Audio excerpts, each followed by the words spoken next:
¿Qué tal, amigos de todo un poco? Nuevamente con ustedes en este programa, como les he comentado, analizando y profundizando de temas muy importantes para todos ustedes, por aquí por Radio Hogar y por las redes sociales también, para que ustedes nos puedan siempre dar sus comentarios y preguntas a nuestras redes @de todo un poco live. En el día de hoy, bueno, la bienvenida a Carlos. ¿Cómo estás, Carlos? ¿Qué tal a todos? Queridos, un gusto estar nuevamente aquí en Radio Hogar, en este programa de todo un poco. Vamos a estar hablando de varios temas interesantes, en compañía de la señora Eunice Meneses. Y bueno, vamos a ver lo que vamos a ver hoy. Así es, tenemos de invitada a la licenciada Eunice Meneses, directora de comunicación de la Arquidiócesis de Panamá y secretaria ejecutiva de comunicación de la Conferencia Episcopal. ¿Qué tal, señora Eunice? Bienvenida a De Todo Un Poco. Bueno, muy buenos días a los oyentes de Radio Hogar a través de este programa De Todo Un Poco, a Fernando y a Carlos. Siempre es bueno tener la oportunidad de interactuar con el público, que siempre está deseoso de conocer por dónde va la iglesia en medio de esta pandemia. Así es, bueno, en ese mismo sentido, hoy queremos hablar de eso. ¿Qué está haciendo la iglesia de manera institucional o como debe ser en estos momentos de la pandemia que estamos viviendo? Y por eso tenemos que hablar de comunicación institucional. En ese sentido, lo que estamos viviendo en estos momentos, señor Eunice, es de la apertura. Escuchamos hace unos días sobre que ya podemos ir a los templos a confesarnos y podemos ir a comulgar, pero siguen las Eucaristías por las maneras digitales. Coméntenos un poco al respecto, por favor. Bueno, yo creo que antes que nada hay que contextualizar los hechos. La Conferencia Episcopal Panameña emitió unas normativas generales para la apertura de los templos, siguiendo las directrices de las autoridades de salud en materia de seguridad, pero también a la vez la Conferencia Episcopal, que recoge a todos los obispos de Panamá, dio también algunas directrices de algunos sacramentos que se pueden realizar y otros no. En ese sentido, cada diócesis tiene la libertad de poder adecuar estas normativas según sus realidades, manteniendo siempre las medidas de seguridad, o sea, como lo que se ha señalado permanentemente: la toma de temperatura, el distanciamiento físico, las mascarillas y el uso de gel alcoholado. Eso es como lo mínimo que se le exige, pero también en la constitución de los equipos COVID de cada una de las parroquias o capillas donde vaya a haber. Entonces, la arquidiócesis y las otras diócesis han tenido sus equipos diocesanos, porque esto es como una estructura que permite tener un enlace con precisamente las autoridades de salud. En esa libertad que tiene cada diócesis, donde cada obispo es responsable, se han dado periodos de apertura en algunas diócesis. Este domingo reciente lo hizo la diócesis de Colón Cunayala, pero ya tenemos conocimiento que en el caso de la región de Azuero, que es diócesis de Chitré, y también en el caso de David, ya habían iniciado formalmente. ¿Esto qué quiere decir? En la Arquidiócesis de Panamá, esto se ha retrasado un poco, ya las parroquias están preparadas realmente, porque se ha venido trabajando. El señor arzobispo hizo toda una gira a nivel de vicarías explicando la importancia de que los templos católicos no se conviertan en focos de contagio, ¿no? Esto para la iglesia es muy importante porque no es solo cuidar la salud espiritual del pueblo, sino también en estos momentos la salud física. En ese sentido, recientemente el domingo, el arzobispo señaló que los templos siguen cerrados, y esto se debe a los niveles de contagio que hay en lo que es la Arquidiócesis de Panamá, que son Panamá Oeste y la provincia de Panamá. Entonces, ante esa realidad, es evidente que no podemos correr el riesgo de que la gente acuda, aunque con todas las medidas, pues evitar esta situación de riesgo. Y por eso ha señalado que, y ha reiterado que las personas sigan la misa a través de las plataformas digitales, a través de Radio Hogar, PTV, y que llamen a sus parroquias para que les den los horarios de confesión y donde puedan ir a comulgar. En el caso de los funerales, el señor arzobispo ha dispuesto que se puedan realizar con 20 personas.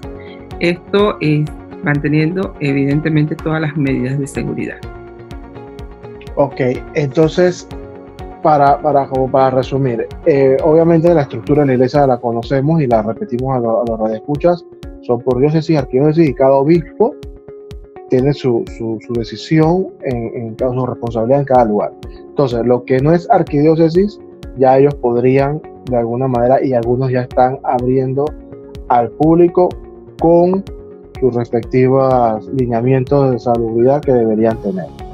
Entonces, en Panamá, aquí en la arquidiócesis, evidentemente por los contagios y todo que estamos viendo todos los días en las conferencias de prensa, es lógico que todavía estemos un poco retrasados en eso y creo que preferimos iglesias seguras que se vuelva un tema de contaminación.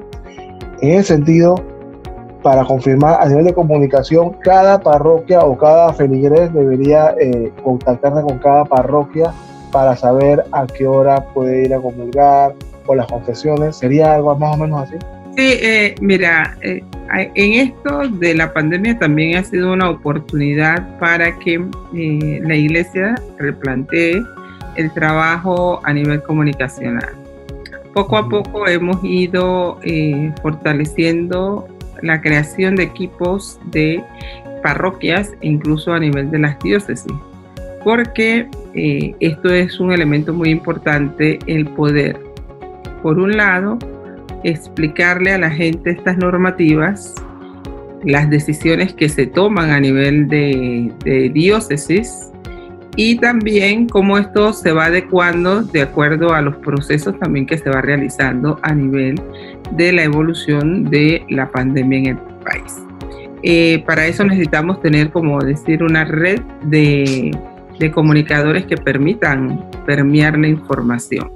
Yo creo que la red más efectiva que hay en el mundo es precisamente el de la Iglesia Católica, que llega a los lugares menos esperados.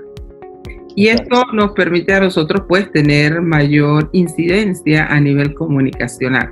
Entonces estamos creando los pastorales de comunicación en las respectivas diócesis, dándole, por ejemplo, tenemos que decir que este domingo se lanzó la campaña Iglesia Servidora Solidaria y Segura, que tiene que ver con esta nueva forma de tener una vida eclesial, donde lo digital está dando, por ejemplo, esas posibilidades, ya que no podemos ir a los templos, hay que mantenerse a través de las redes y también de las plataformas digitales, manteniendo la vida espiritual, incluso comunitaria, porque esto ha permitido, por ejemplo, en el caso de la arquidiócesis, se han realizado reuniones del clero a nivel virtual, se han realizado jornadas de oración, rosarios, o sea, la gente ha sido muy creativa para poder mantener esa actividad, sobre todo también a nivel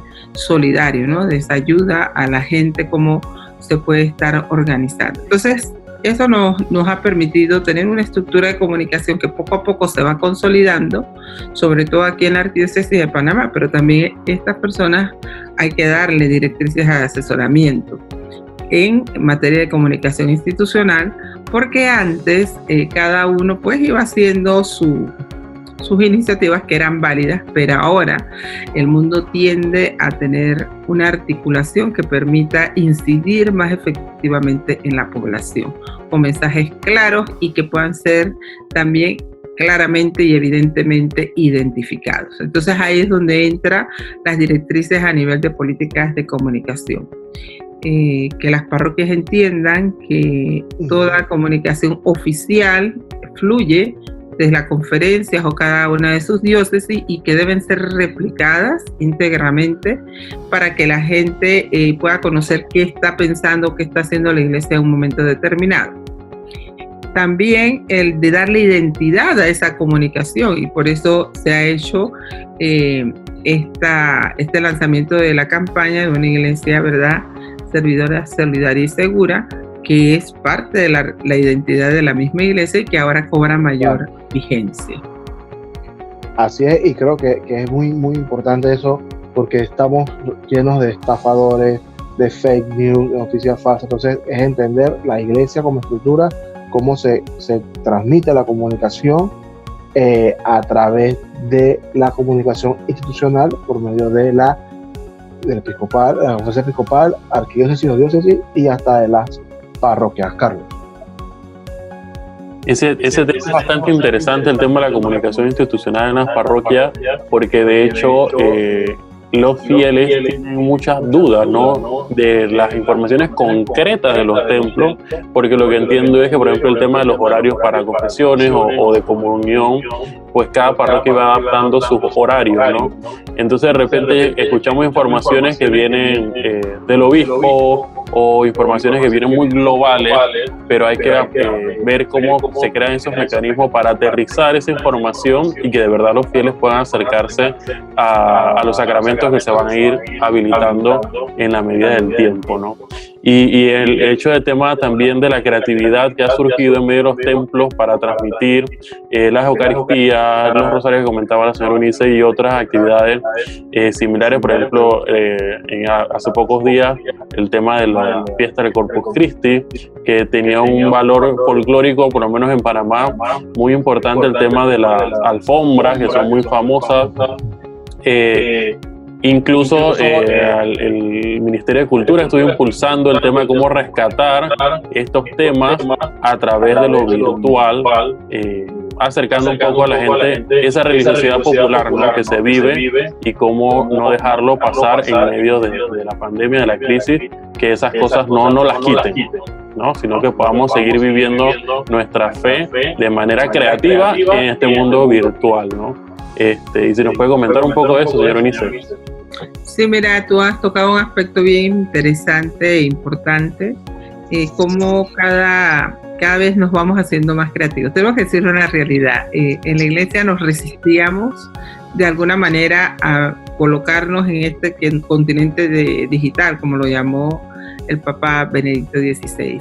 Y Panamá tiene una riqueza muy, pero muy grande, muy extraordinaria a nivel, sobre todo, de expresiones religiosas, ¿no? Tradiciones muy hermosas que, si no lo podemos hacer vivencialmente, pues usemos la creatividad a través de las plataformas para poder acercar a la gente a esta realidad y quizás también nos permita hasta hacer una docencia de orígenes, tradiciones, costumbres que le permitan profundizar más allá de lo que era la participación en un momento determinado a esta celebración. Yo creo que todo es oportunidad, todo es pedagogía también, creo que es eso sobre todo, y lo más interesante es que se puede hacer dentro del hogar como familia. Eso es un elemento que para nosotros es muy valioso, se insiste mucho los obispos en la iglesia doméstica. Y bueno, Carlos, tú como responsable pastoral artística sabes el valor que tiene precisamente esa parte del arte religioso que se expresa no solo en las danzas del Corpus Christi, sino también en estos decorados que se hacen dentro de todo el recorrido que se hace históricamente o tradicionalmente en las calles para que pase el Santísimo Sacramento, ¿no? Entonces, de verdad que ha sido valioso. Yo he quedado sorprendida, por ejemplo, en el caso de la pastoral afropanameña. Nosotros tenemos la tradición de celebrar la danza de los diablos, ¿verdad?, de espejos de Darién, aquí en la Arquidiócesis de Panamá. En esta oportunidad no se dio, pero sí se dio la oportunidad de compartir cantos, ¿verdad?, versos que se hacen también ese día de la danza, fotografías, o sea, hacer memoria de todo este acontecimiento que, si bien se extrañó, se procura mantener viva la memoria. Yo creo que ahí está el valor fundamental de esto en medio de la pandemia. Así es, y bueno, en De Todo Un Poco Live nos pueden escribir sus comentarios también en las cuentas de Radio Hogar, que vamos a estar para que hagan sus preguntas sobre este tema o sus comentarios al respecto. Vamos a una pequeña pausa, señor Eunice, pero en la otra parte, como es ya lo que ofrecemos aquí todo un poco, vamos a profundizar sobre esa campaña, o más que nada en el contenido de una iglesia servidora, solidaria y segura. Así que vamos a una pausa y regresamos aquí en De Todo Un Poco. Iglesia servidora, solidaria y segura. Recuerda que los obispos han dispensado a los fieles del precepto dominical. Ellos, preocupados por nuestra salud espiritual, mental y física, nos piden que no arriesguemos nuestra salud ni la de nuestros seres queridos. De ser necesario, quédate en casa y ora en comunión espiritual con nuestro Señor Jesús. Mayor información en www.iglesia.org.pa.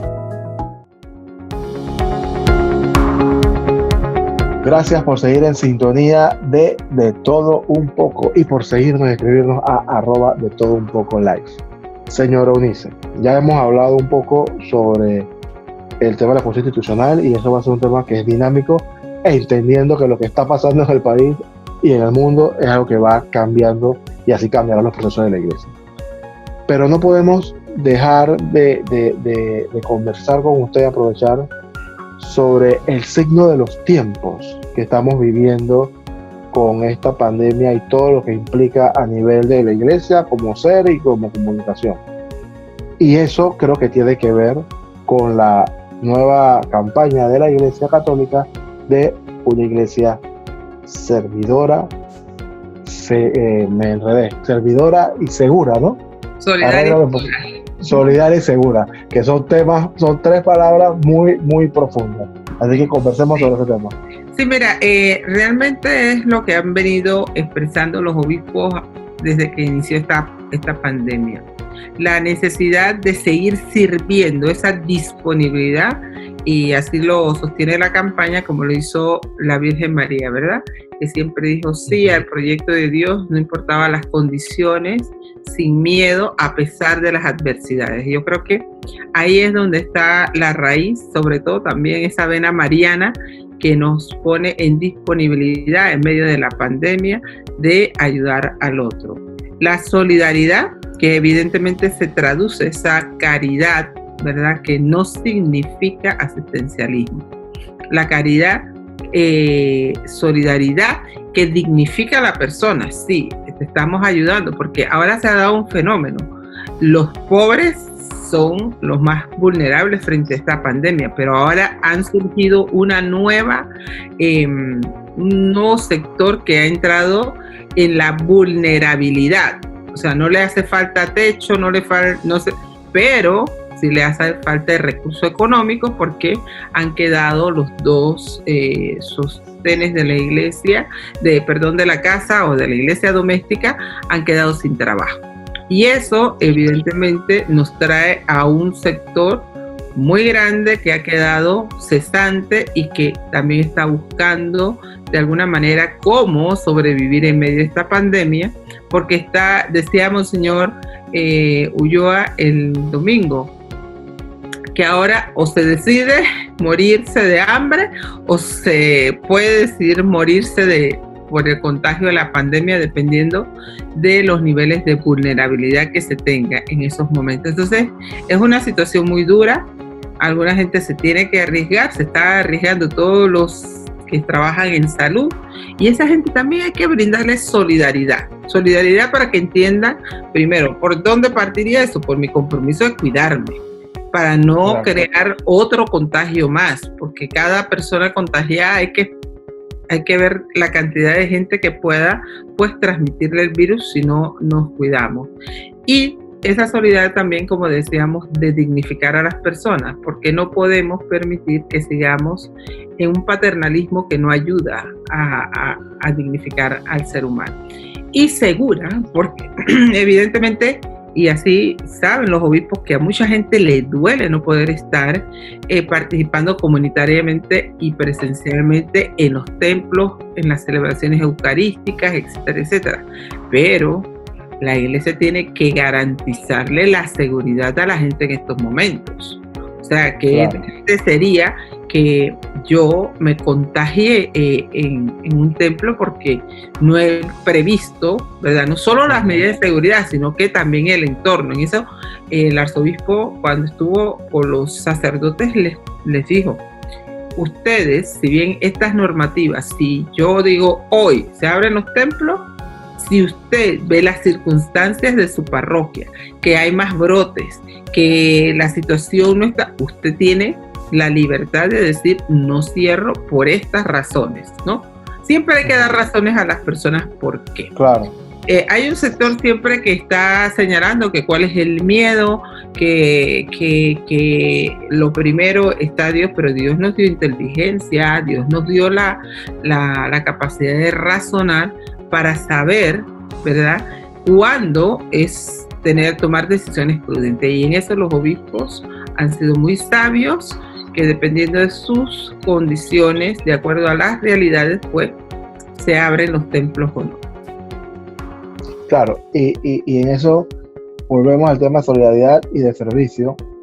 Y en el tema que usted hablaba de los obstáculos, ¿qué mensaje le podemos dar a esas personas que tengan la oportunidad de servir, de ser solidarios, pero vemos noticias falsas en las redes o noticias negativas de que tal o cual se están robando los dineros o tal o cual están haciendo algo malo, o gente, como usted dijo muy bien, que lo primero del servicio y solidaridad es cuidarse uno mismo, gente que está en la calle incumpliendo, saliendo cuando debe salir, haciendo reuniones, etcétera, etcétera? O sea, que quizás eso desanime, porque realmente el mensaje se escucha muy bien, pero debemos introducirlo más en el sentido de que debemos ser solidarios y servidores a pesar de lo que pueda pasar en el entorno. ¿Qué nos comenta al respecto? Sí, mira, yo creo que la Iglesia en eso toda la vida ha sido sabia. Nosotros en estos momentos, por ejemplo, ¿qué tipo de solidaridad frente a cualquier acto de corrupción? Es tener una ciudadanía activa, que seamos auditores sociales de los bienes del Estado. Y eso es una propuesta que se ha hecho desde la Iglesia con el proyecto de Iglesia en Acción, que lleva Pastoral Social. O sea, nosotros podemos ser auditores sociales y podemos conocer lo que la Iglesia está haciendo para que yo me convierta en un auditor social para velar, pero razonablemente.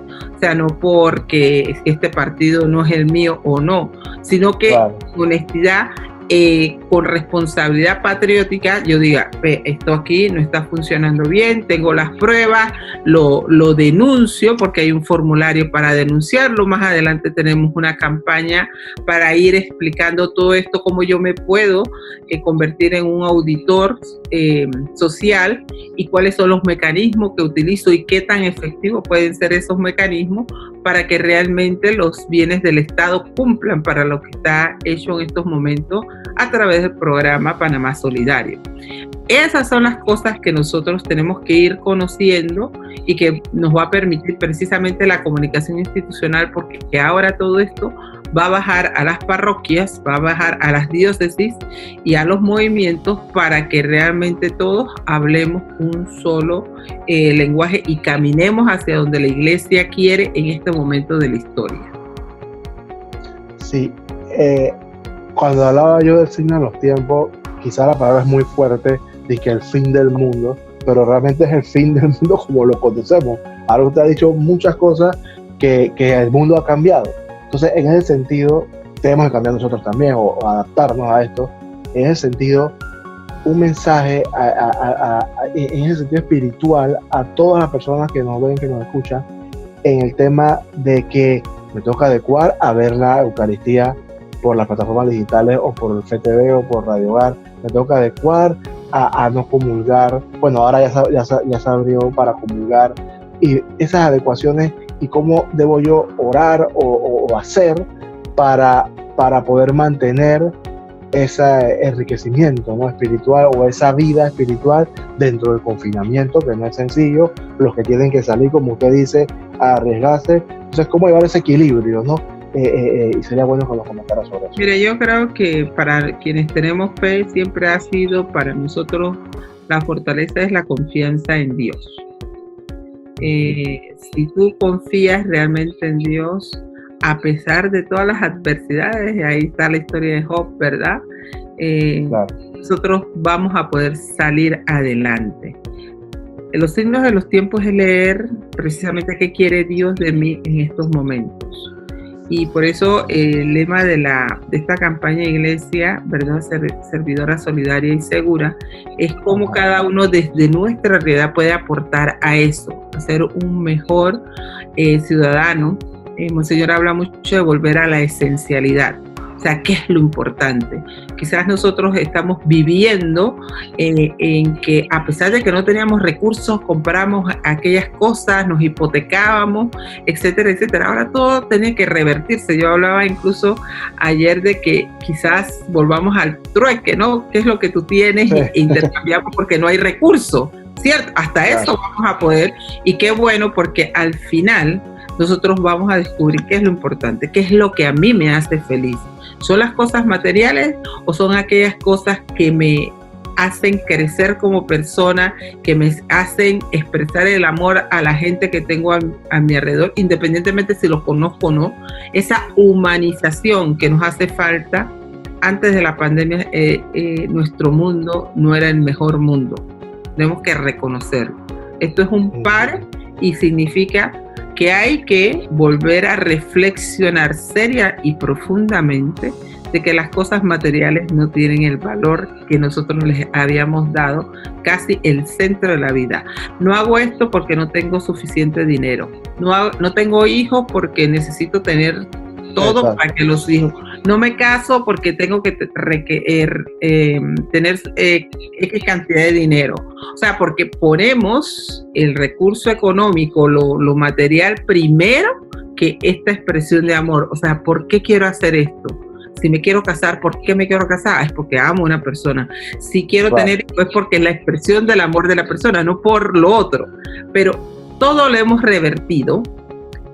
¿Por qué yo ayudo al otro? No porque simplemente es un desconocido o porque en la televisión me dramatizaron eso, sino porque es mi prójimo, es mi hermano, es una persona que está en desventaja en comparación mía y no importa si yo no tengo suficiente, lo que importa es que yo lo pueda compartir. Estos conceptos que nos hablan de la esencialidad es lo que tenemos que retomar, porque al final la pandemia nos ha demostrado que el dinero, al final de cuentas, no es el que salva, es Cristo.